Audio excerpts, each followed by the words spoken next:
Right. Thanks everyone for joining. Really good to see you again. Just a quick round of intros. My name is Ryan. I lead our enterprise customer success function at Foursquare. Super excited to be joined by Ilya, CTO of Entropy, to discuss a little bit more about merchant data cleansing or transaction data enrichment with you all. So Ilya, if you want to kick it off, it'd be great just to get a little background on you, your role, and tell us a bit about Entropy. Yeah, sure. Yeah, Ryan, pleasure to be here. And see you again. So, yeah, I'm the CTO and also the co-founder of Entropy. We have been around for almost nearly 3 years already. And yeah, we have offices in both New York and London in the UK. And yeah, we do transaction enrichment and cleansing categorization with the overall goal of helping companies understand their customers through their banking data. So,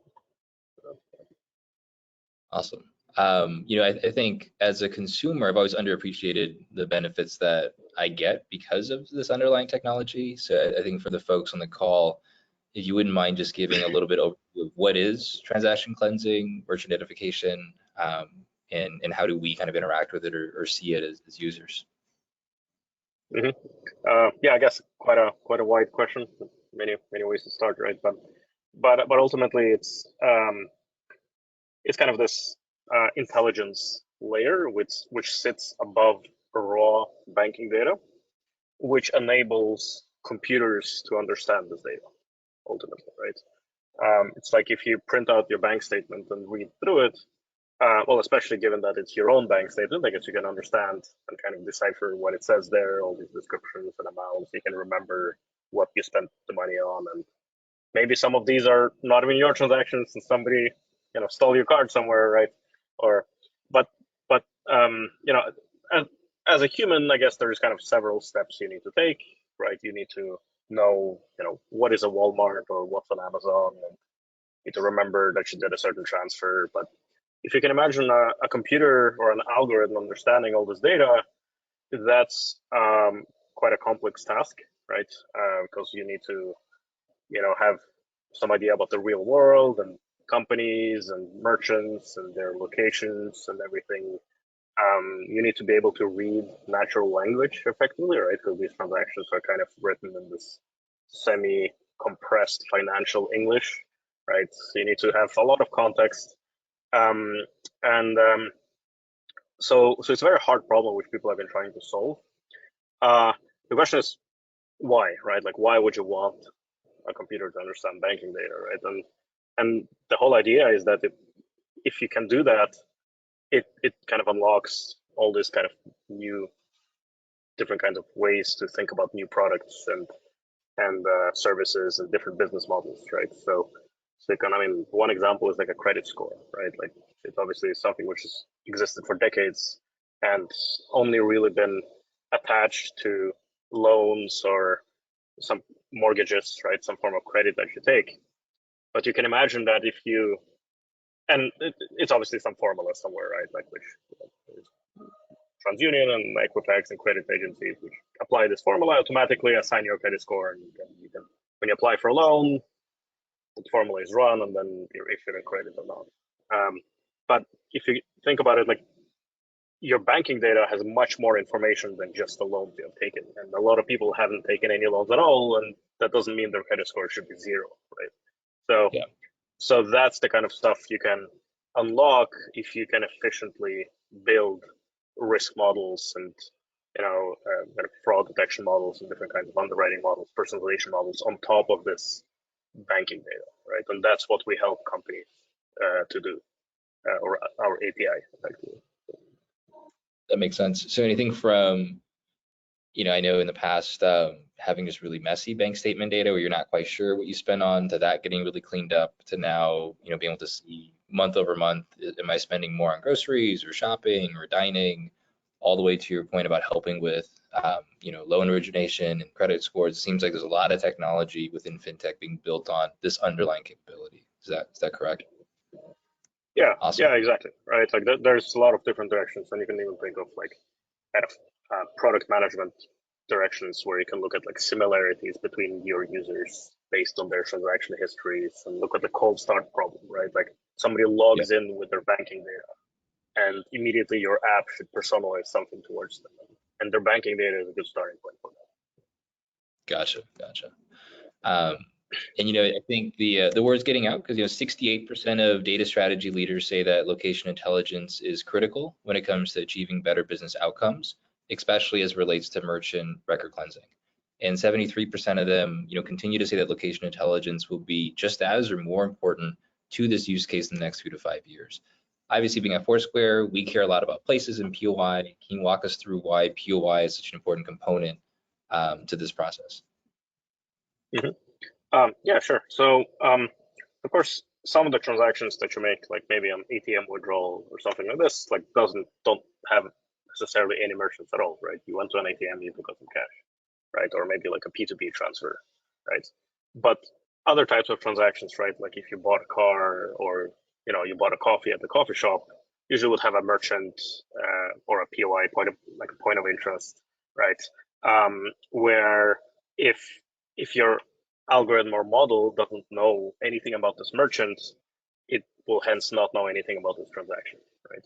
Except the amount that you spent, right? So it's absolutely critical to have this ability to query and fetch information about merchants or points of interest when they appear in transactions instantly, to be able to associate a transaction with the merchants and then use all of that information to get like a category, right? Or like an MCC code for that merchant. So it's an absolutely essential component to understanding this data. Gotcha. And so why us? I know I'm kind of prefacing the question by asking you to tell us why we're awesome. But in your perspective, what is it about Foursquare and the data that has made us, a great partner for Entropy?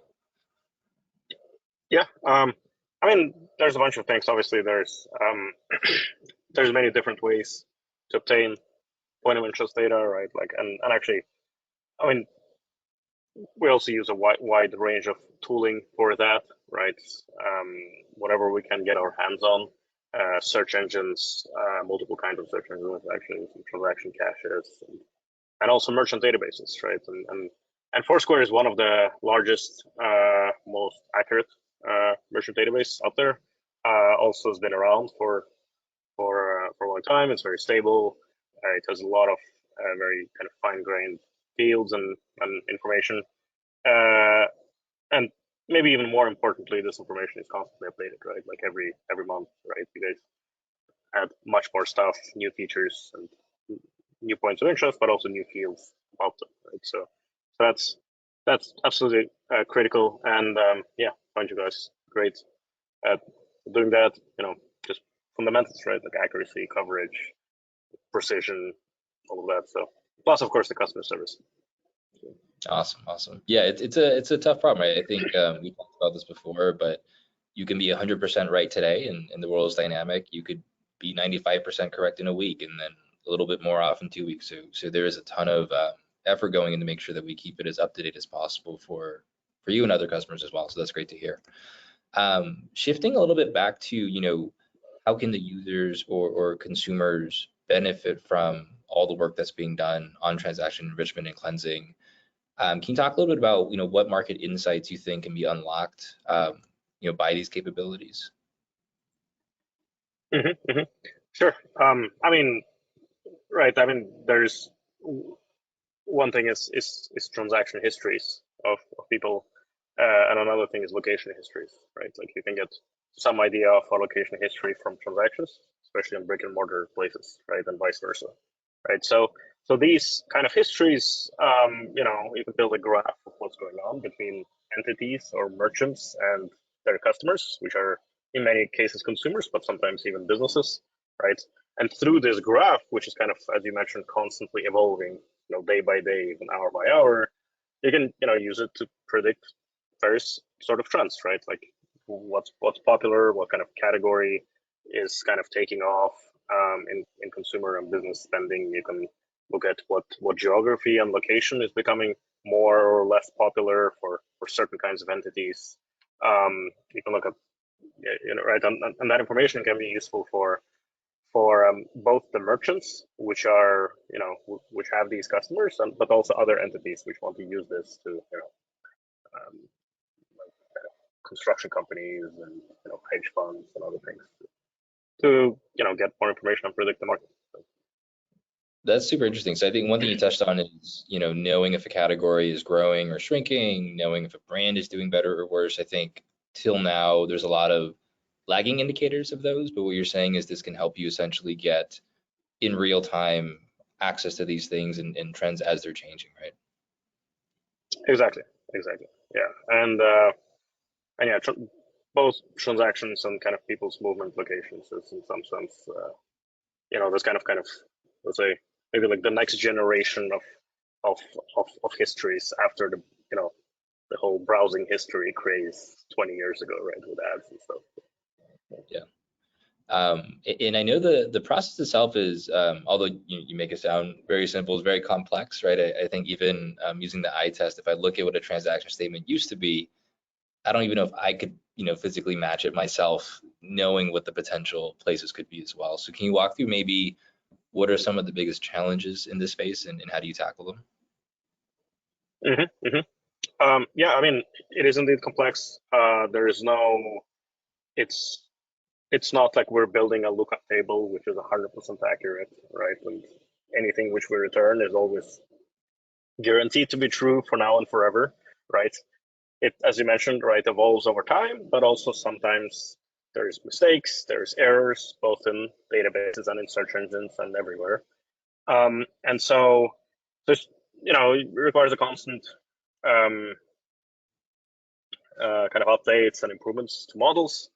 But also when our customers come to us, right, for them, it's also a question of, should they try to build something like this in-house? Should they use us? Should they use another vendor? Should they, maybe if they're using a transaction aggregator, should they just use some categories that that aggregator provides, right? So there's a lot of choice here. And the variables are, of course, cost, integration time, accuracy, coverage, precision, and stuff like that. So benchmarking ultimately which solution is best is critical, and one of the things that we want to make as quick as possible. Obviously, right, like we're being confident that we're nearly always the best solution for them, right? We just want to accelerate that process and make sure they get to it as quick as possible and then deploy to production. Another thing is, of course, transaction data is there's a lot of, like, sometimes it contains like PII, and there's different legal and compliance constraints around this data, right? There's like GDPR in Europe and in California there's a Privacy Act, right? So stuff like that is important to have solid, right? I mean, we're SOC 2 Type 2 compliant with, all the security constraints are in place with us, but that of course needs to be verified and checked by everybody. And of course, there's each product which is an API, of course, will ingest data in a fixed format, or there's certain fields that are required fields, certain fields that are optional fields, and also when we send data back, there's a certain hierarchy of categories which is perhaps different than the hierarchy people use internally, right? So this whole data mapping from our format to their internal format is, of course, something we want to accelerate to make as smooth and pain-free as possible.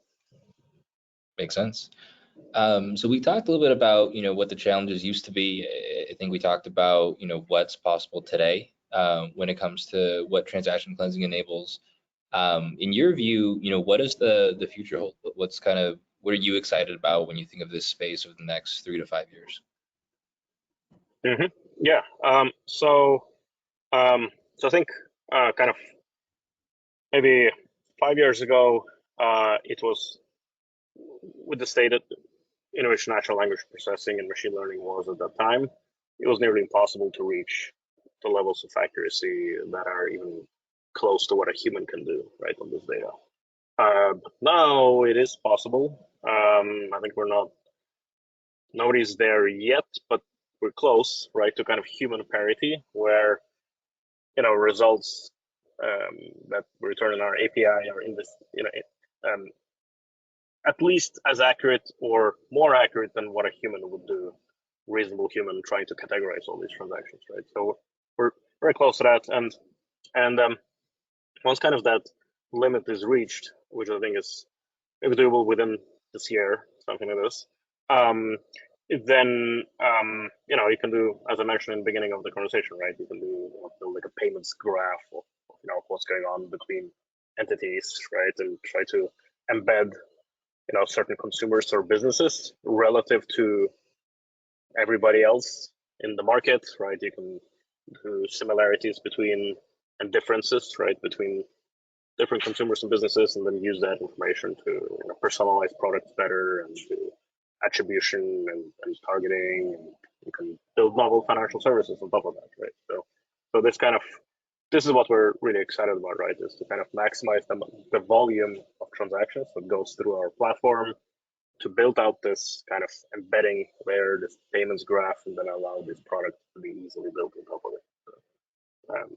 So yeah, that's I think that's what's kind of on the roadmap for the next like 2 to 3 years. Awesome. That sounds super exciting. I think not just what you're describing, but also sounds like once we get to that point, the amount of innovation that could happen from ecosystem players or other folks building on top of the technology that you're building, yeah, I think gets me super excited as well. Last question for you. If we were to fast forward X amount of time, what do you want Entropy to be known for, or what are you hoping, gets connected to Entropy as you continue to evolve as a company? Mm-hmm. Yeah, I mean, well, the first thing we want to be known for sure is kind of this kind of go-to intelligence layer, which is solved financial transaction data, right? Kind of by solved meaning, we get human parity, right, and at a very low latency and reasonable cost, right, per transaction, and kind of what's that layer resolved kind of become the default API for this, right? So that's our goal. And the next thing is that some of these products on top of this API we're actually also going to be building out ourselves, right? Like kind of these verticals, right? So that people do not really need to go down to the level of looking at raw or even enriched banking data, right? But they can simply query an endpoint, right? Like I want to verify the income of this person, right? Like connect their bank account, is their income more than a certain value in the last 2 years? That's it. Like I don't want to dig into some transactions or categories or try to figure out how to compute income, right? So these kind of vertical endpoints, and two of them were already launched in the last few months, which is kind of a recurring spend endpoint, which calculates all the recurring expenses that you have. And another one is an income check endpoint, which verifies your income, right, or gives you all the sources of income of a business or a consumer. So, and we're going to be rolling out more and more of these vertical endpoints, which it would obviously be more efficient for people to just use those rather than going through all this core enrichment and trying to mess with transactions and build stuff, build kind of lower level things. So kind of want to abstract away further and further, kind of up, like vertically up from this core layer of transaction data. Makes sense. Whatever, yeah, how to enable your own customers to move faster and do cooler things. Yeah, exactly. Yeah, so that obviously we're excited. We're excited to keep helping you hopefully achieve your mission, and definitely appreciate the partnership and the time today. So thank you so much. Thanks, Ryan. Take care.